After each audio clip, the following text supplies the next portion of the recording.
What's up, everybody? Welcome back to the Geeks and Company. And, well, what we were going to call After Trek. But after doing a little bit of research, we realized there's an official production called After Trek.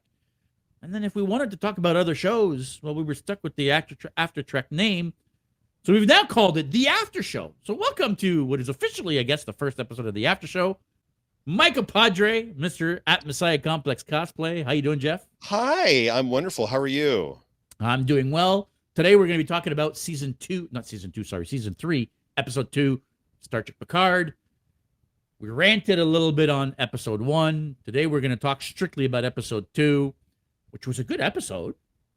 I don't know what your initial thoughts were. I mean, it wasn't as good for me as episode 1, but it was still a fantastic episode. I did have a couple gripes that I wanted to go over. Me too, weirdly enough.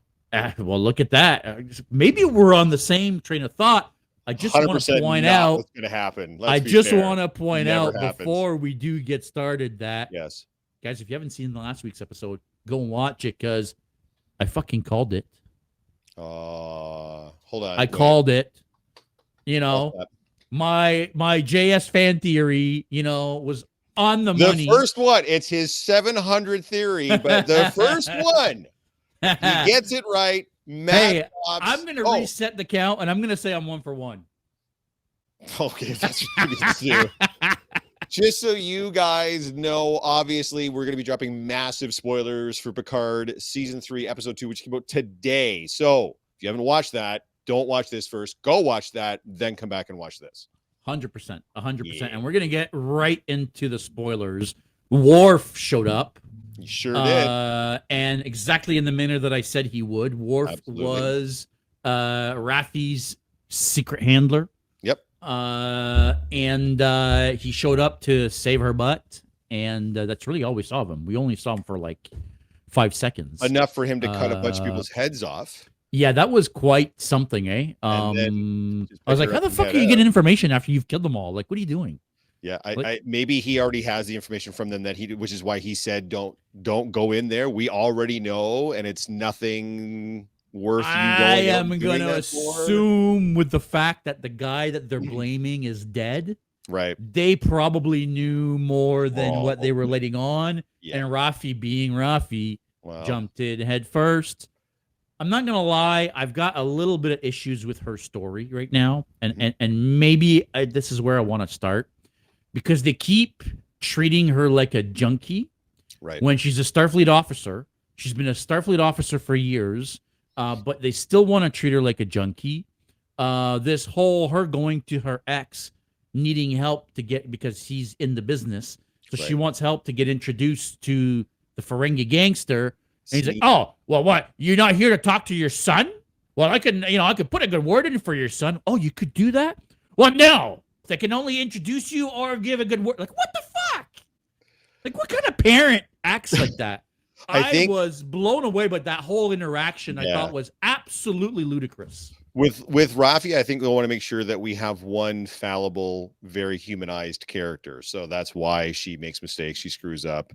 And they wanted to present some type of a moral quandary. Yeah, they did it in a pretty ham-fisted way, but he was basically saying, like, you already chose Starfleet over us, so I'm going to give you one last chance, Starfleet or us. And she, of course, chooses Starfleet. So I get where he was coming from. I understand what the logic behind it was, but it wasn't done in a super awesome way to convey that in a better way, I think. You're right. Yeah, for me, like 100 and some odd people have just died. There's potentially millions of people's lives at stake. And you're going to ask her to choose between you and her job of saving people's lives? Like, are you on fucking crack? Again, at the end of the day, he already knew what her choice was. He wanted to understand it, and he got the answer he was looking for to prove the point he was trying to make. For me, the second BS part of this is when the Ferengi, wants her to prove herself by taking drugs. Like, dude, she's a junkie. Like, what the fuck was the point of that? Well, again, my assumption is he's trying to sniff out, because if she was actively a member of Starfleet, she can't be a junkie. So it's one of those, like, prove that you're actually not in Starfleet. Take these drugs. It's like an undercover cop. Like, prove. Now, mind you, an undercover cop can take drugs. They do all the time. So it's not really a great No. Hey, dude, the entirety of the Raffi storyline, again, I get where they're going. The weird part for me was we got two huge reveals in the second episode. Like Yeah, the first one, finding out who her handler was Worf. What I yeah. need now, sooner rather than later, is to marry up Raffi's storyline with Picard's storyline so that we get Worf We need with to. them, Yeah, right? yeah. We need Because if to the for whole sure. season is just that them separate all the time and we only get some kind of weird reunion right at the very end, that's not what we're paying for, kids. We want to see them all together. You know what I'm saying? So yeah, I agree with you. That was a weird. I thought they would tease out Worf a few more episodes. My only caveat is, yeah, if they're bringing him in this early, I hope that means that they're going to tie up this Raffi storyline sooner, and she's going to go to Picard with Worf. I think it's still going to be a couple episodes because Picard right now. Mm. Let's break or spill some more beans here.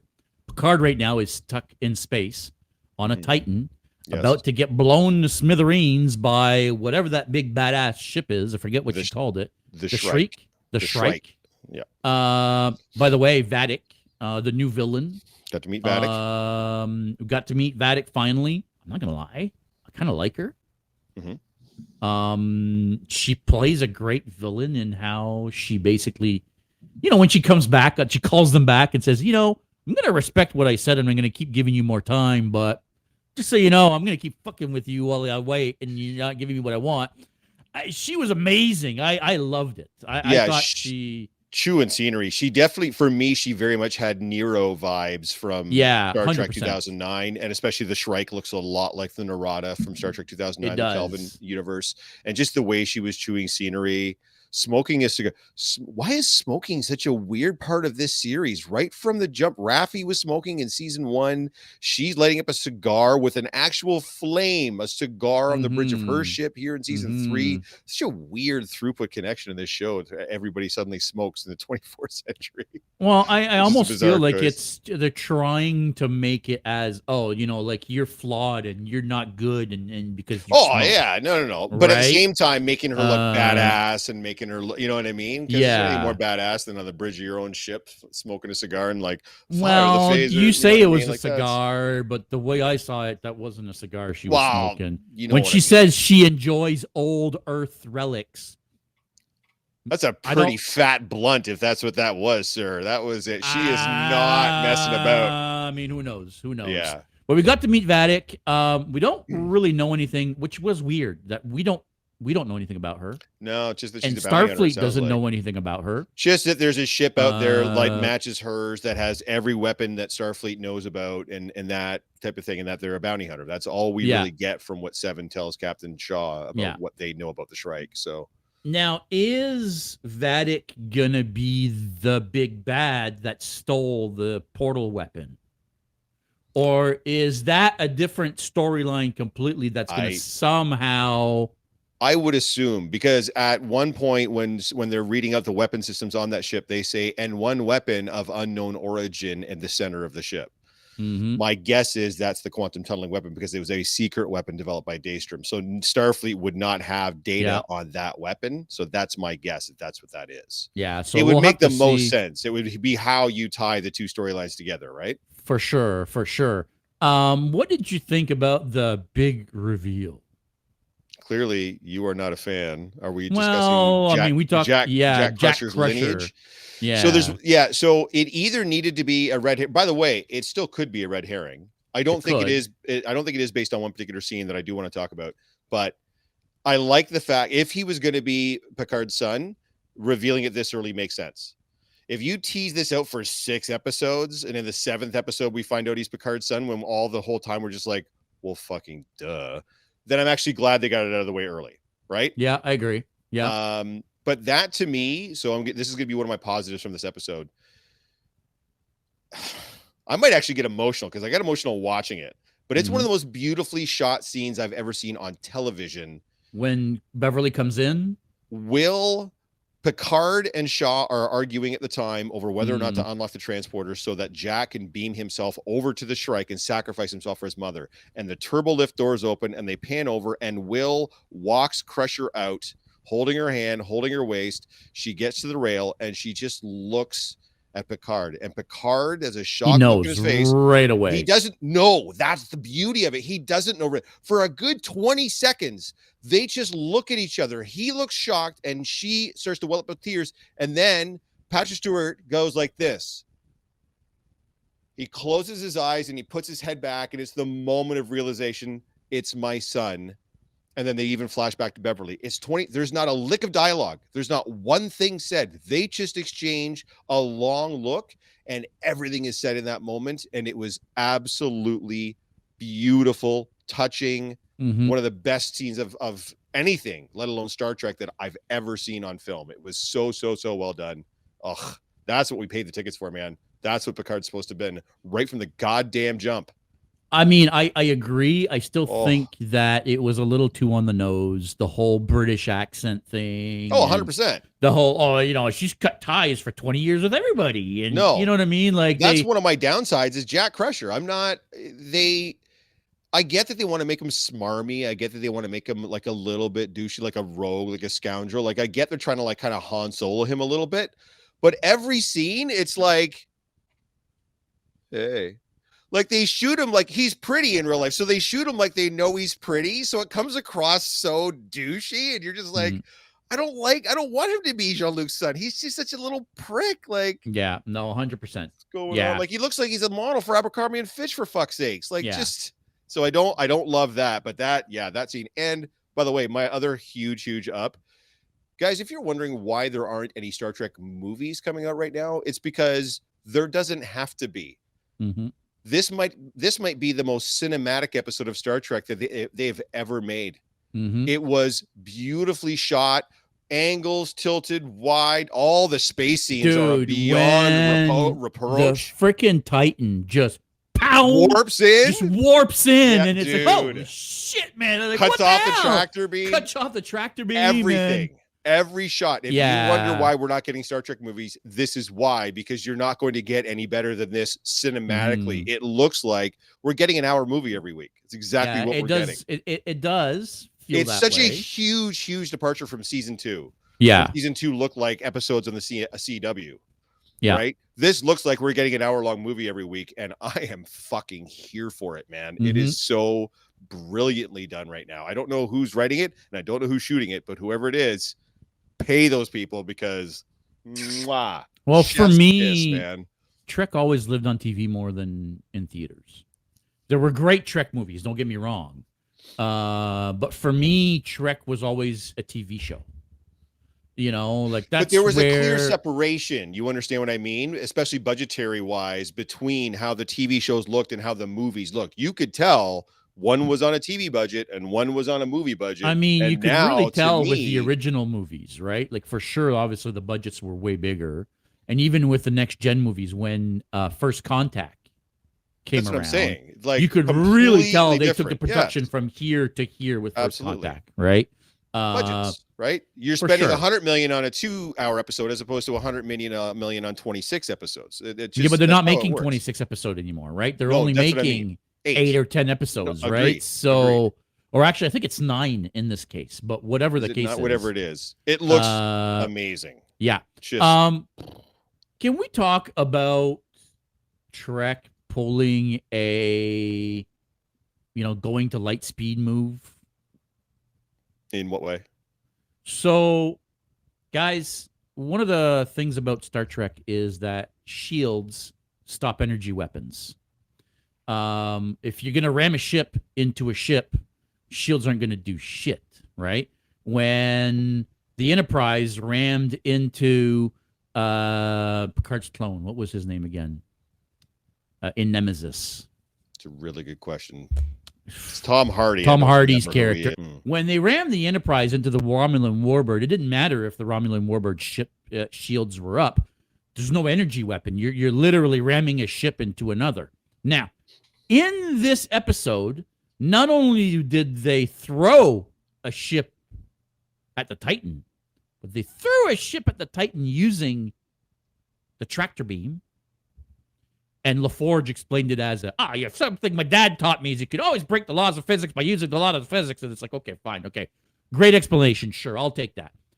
But then the ship hits and it bounces off. And It punched through our shields and ripped out Deck 11. What do you mean? How did that not fucking destroy you? You had a ship thrown at you.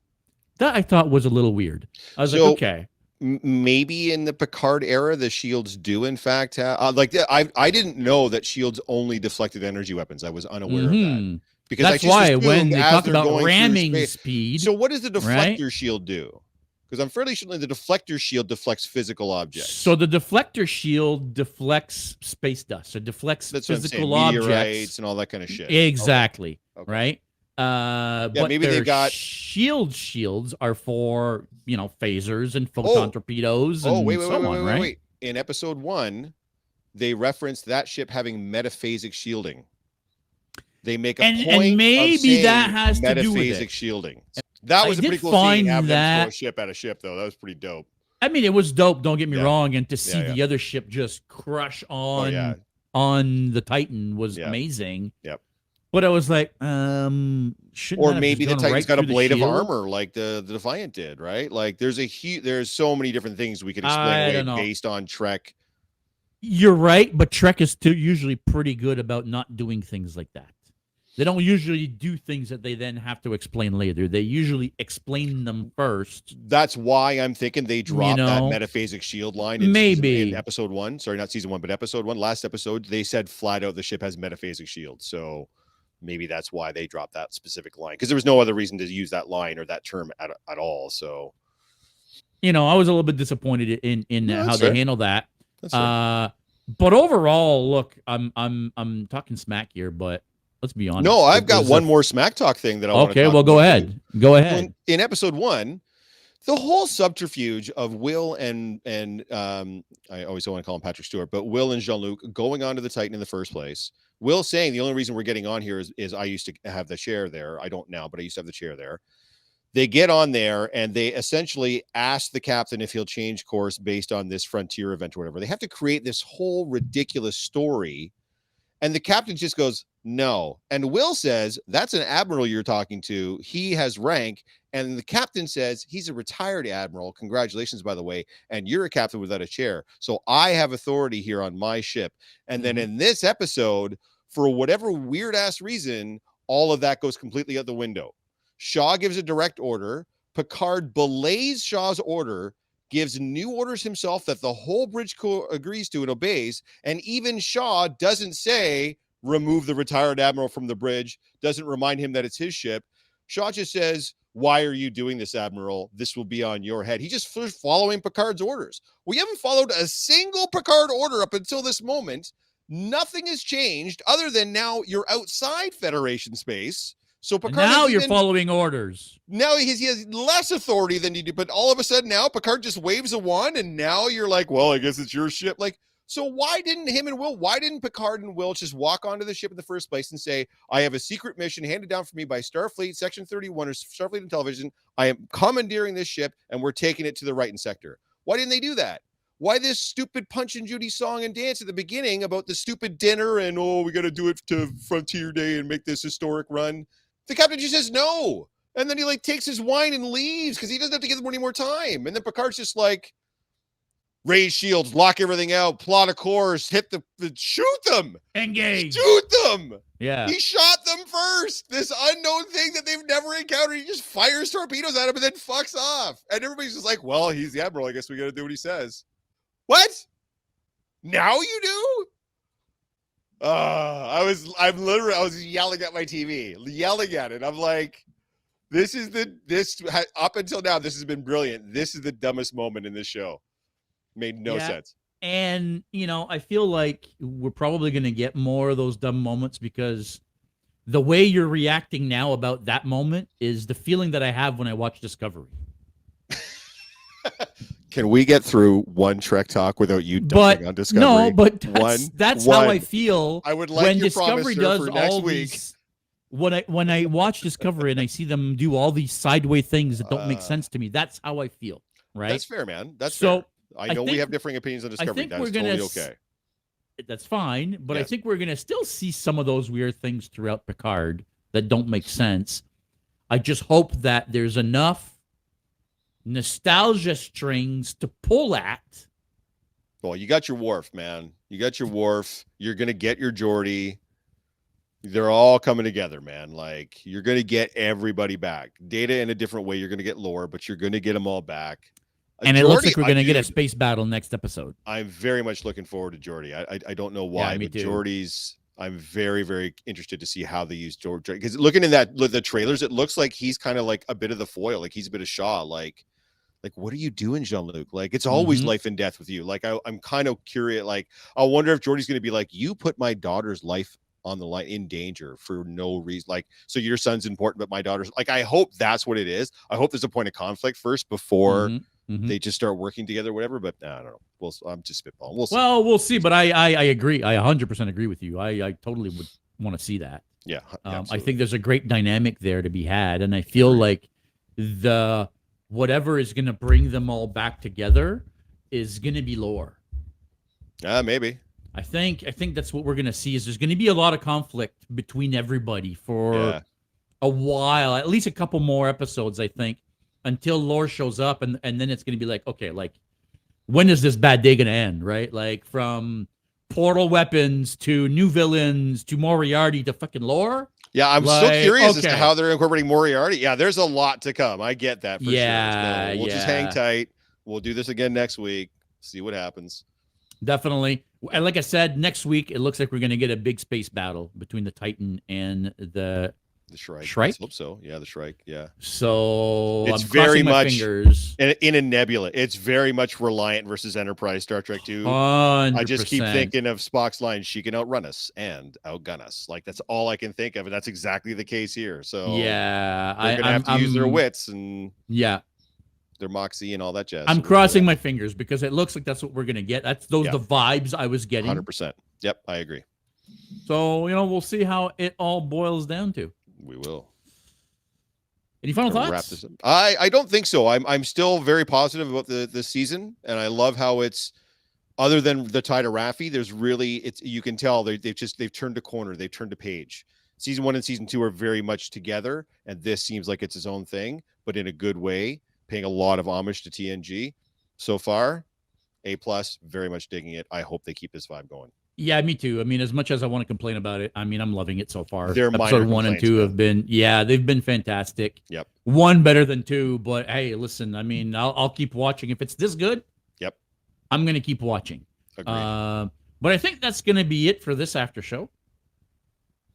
Make sure that you go watch Star Trek Picard, and then come and check us out next week when we talk about episode 3. But in the meantime, stay geeky, everybody. We'll see you next week.